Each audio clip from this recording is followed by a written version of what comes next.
Welcome to Bible Insights with Wayne Conrad. Today's topic is the Uplifted Christ. The psalmist says, "The entrance of your words give light, it gives understanding to the simple." I'd like to direct your attention today to the Gospel of John, chapter 12. This is on the day that we will subsequently call Palm Sunday, a first day of the week in that Passover season, and Jesus of Nazareth rides into Jerusalem on a donkey. And this was a few weeks after he had raised Lazarus from the dead, after Lazarus had been in the grave or tomb for 4 days. This greatest of Jesus' miracles had stirred the crowds, and as he rode into town that day, the crowds hailed him as the Son of David, that is, the Messiah. We pick up our reading at John chapter 12. So the Pharisees said to one another, "You see that you're gaining nothing, looking, the world has gone after him." So they're speaking to one another.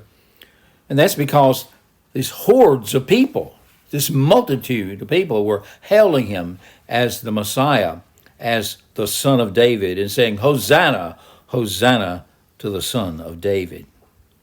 So it's after this particular event, and now Jesus is seated somewhere or standing somewhere with a group of his disciples around him. And we read the following.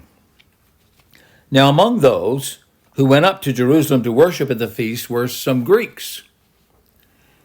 We should keep in mind that this is not the first time that a different grouping or ethnic group of people have encountered Jesus in his ministry. He healed the centurion, that's a Roman's son. And in John chapter 7, verse 35, it says, "The Jews said to one another, 'Where does this man intend to go that we will not find him? Does he intend to go to the dispersed among the Greeks and teach the Greeks?'" So the Greeks coming to Jerusalem to worship in the temple. Now, they could have been what we might call today proselytes, but they were not fully accepted into the Jewish community, but they could go into the temple area of the Gentiles, and there they could pray and worship God. Remember, that's the area of the temple that Jesus would cleanse on the next day after this. At any rate, among those who went up to Jerusalem at the feast were some Greeks. So these came to Philip, who was from Bethsaida in Galilee. That's an area close to, adjacent to the Gentile area and territory. And they asked him, "Sir, we wish to see Jesus." So what are they wanting? They're wanting a personal audience. They want to have a conversation with Jesus. They want to meet him personally, as we say. And so what did Philip do? Well, Philip went and he told Andrew. And Andrew and Philip together went and told Jesus. And here's Jesus' reply. Jesus actually does not say, well, yes or no. Instead, Jesus begins a description, a revelation of himself. And Jesus answered them and said, "The hour has come for the Son of Man to be glorified. Truly, truly," or that's very true, "I say to you, unless a grain of wheat falls into the earth and dies, it remains alone. But if it dies, it bears much fruit.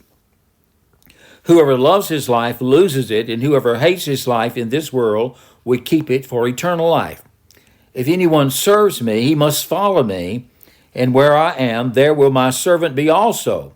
If anyone serves me, the Father will honor him." And then Jesus gives a revelation of his upcoming death on a cross, which will be an uplifted wooden beam in which he will be possibly tied but nailed to this cross. Here's what he says in verse 27. "Now is my soul troubled. And what shall I say? Father, save me from this hour? But for this purpose I have come to this hour. Father, glorify your name." Then a voice came from heaven, I have glorified it, and I will glorify it again. The crowd that stood there and heard it said that it had thundered. Others said, an angel has spoken to them. Jesus answered, this voice has come for your sake, not mine. Now is the judgment of this world.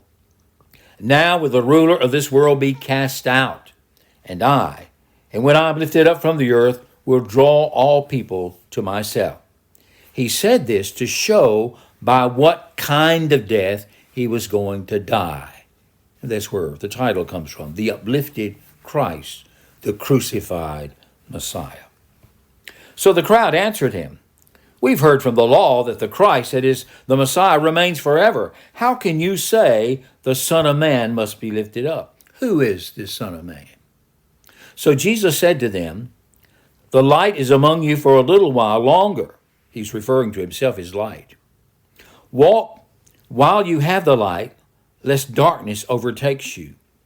The one who walks in the darkness does not know where he's going. While you have the light, believe in the light, that you may become sons of light. Now, Jesus directs the attention of everyone to his hour. He said that the hour, in other places he calls it his hour or my hour. What is this hour? It's the Father's appointed time. The Father's appointed hour or time when the Messiah must do the work of the atonement for his people. Often in the past 3+ years, he had spoken of the hour as not yet come. So when Mary, first of all, asked him about turning water into wine, that is, doing something about the wine supply running out at the wedding, he said, my hour has not yet come. When they tried to stone him to death in Nazareth and he escaped out of their midst, he says his hour has not yet come. But now it's here. It's the hour for him to be glorified. How will he be glorified? And how will he be glorifying the Father?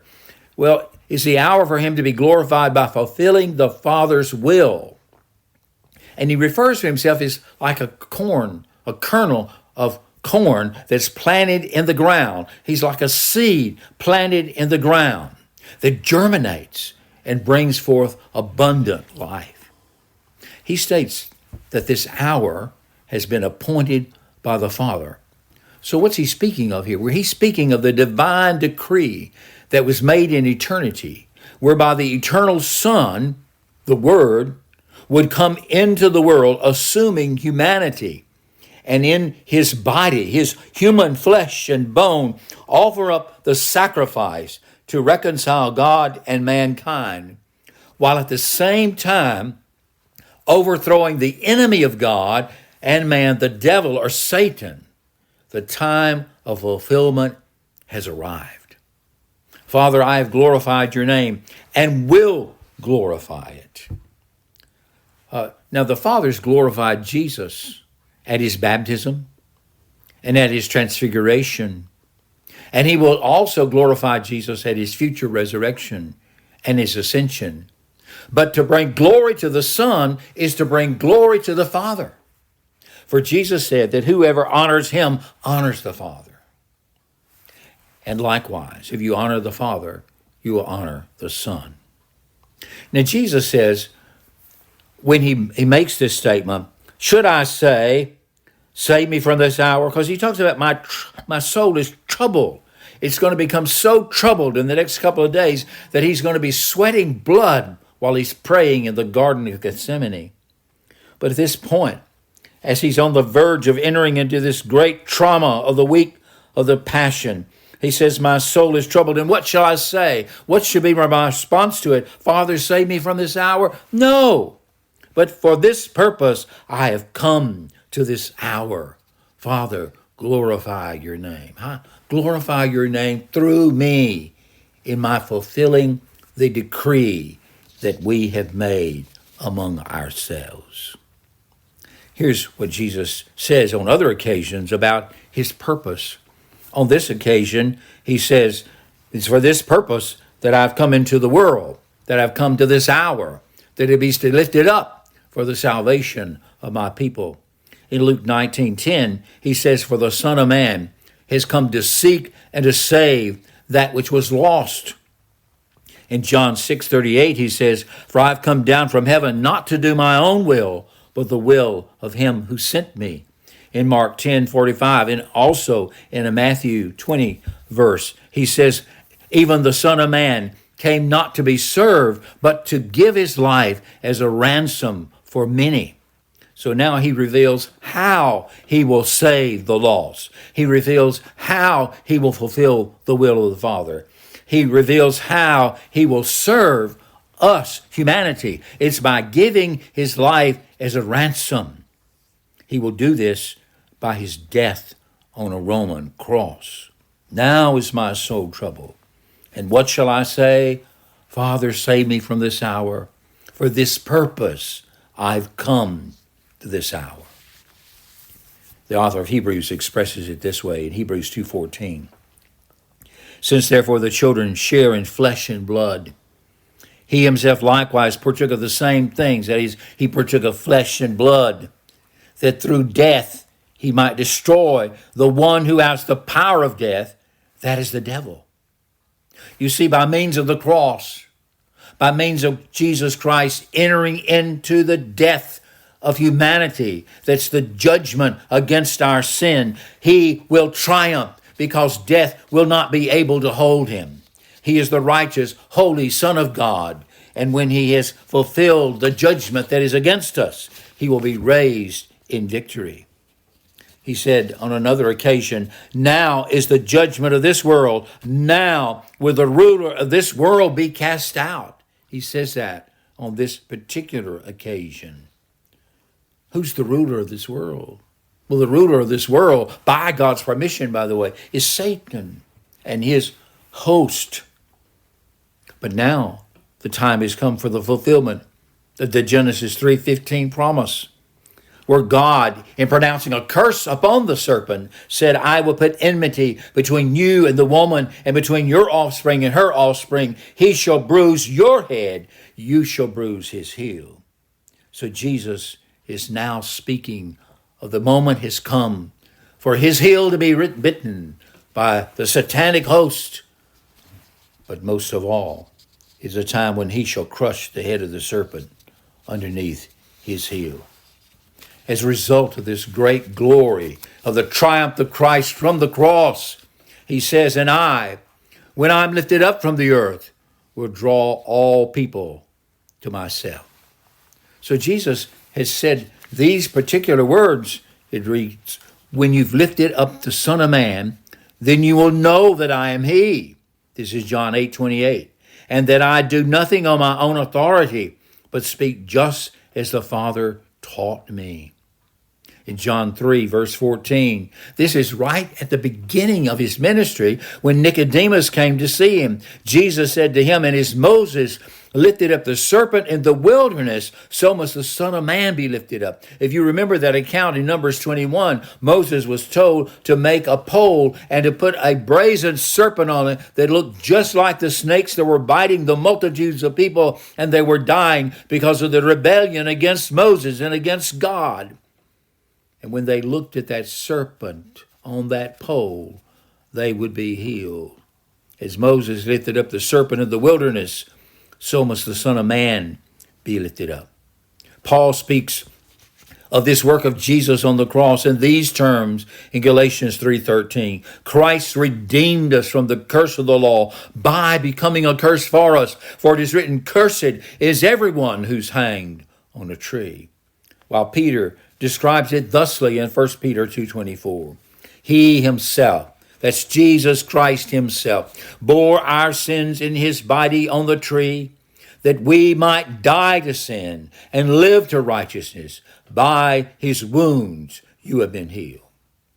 The results of Jesus being lifted up is that he will draw all people to himself. Now, this does not mean every single person on earth. This is not speaking of universalism. It's speaking of his drawing all peoples, all nations, all people groups, all ethnic groups to himself through the proclamation of the gospel that will go forth to the ends of the earth. As a result of, there will be a great host of the redeemed from all the nations, from all the ethnos and ethnic groups under heaven. You see the fulfillment of this in Revelation chapter 7 and verse 9.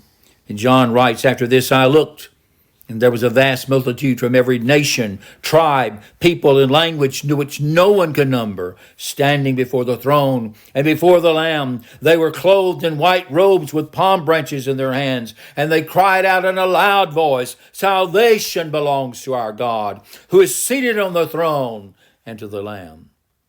Now Jesus' great declarations about himself and his being lifted up was received mostly in unbelief by the Jews who were listening to him, especially by the leaders, notwithstanding that in the 3+ years of his ministry, he had done 3 great undisputed miracles of authenticity of his messiahship that John records and has recorded in his gospel up to this time, the last of which was the raising of Lazarus from the dead.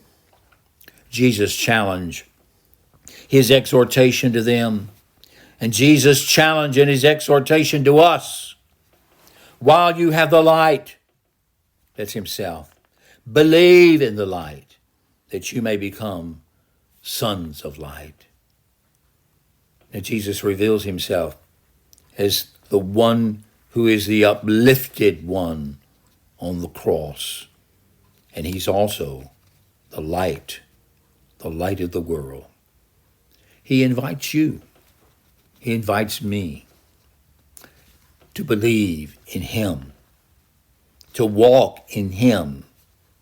To believe in him is to become sons of light, and to walk in him is to bring glory to him and to his Father.